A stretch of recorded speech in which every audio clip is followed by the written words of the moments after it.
Apitenasyah Anda terbangun di pagi hari dengan satu tanggal, terus berputar di kepala bukan karena mimpi, bukan karena isu biasa. 30/1/2026 satu tanggal yang membuat ASN pensiunan, guru PPK hingga keluarga veteran bertanya pelan dalam hati, apakah benar kali ini akan cair? Atau ini hanya janji yang kembali lewat? Hari ini kita akan bicara apa yang benar-benar terjadi, bukan yang beredar di pesan berantai. Pemerintah secara resmi menetapkan perubahan besar, sistem penggajian dan pensiun aparatur negara, mulai 31/1/2026. Ini bukan sekedar kenaikan angka, melainkan perombakan struktur.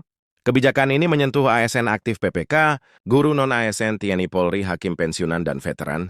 Namun perlu digarisbawahi sejak awal, depannya tidak sama untuk semua orang. Yang membuat kebijakan ini berbeda dari sebelumnya adalah satu hal krusial.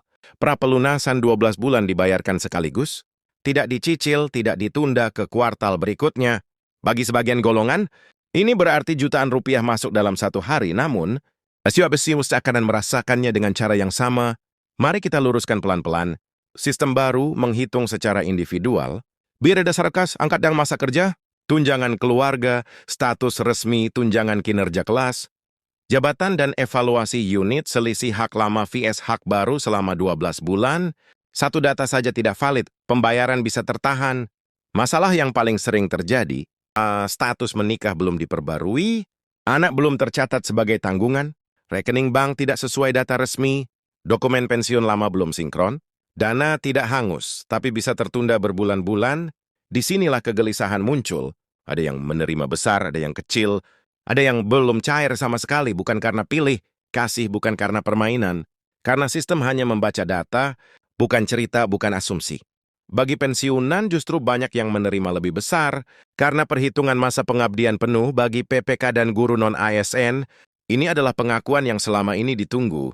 Bagi ASN aktif ini adalah awal budaya merit yang nyata. Tapi pertanyaannya sekarang, siapa yang berpotensi menerima paling besar?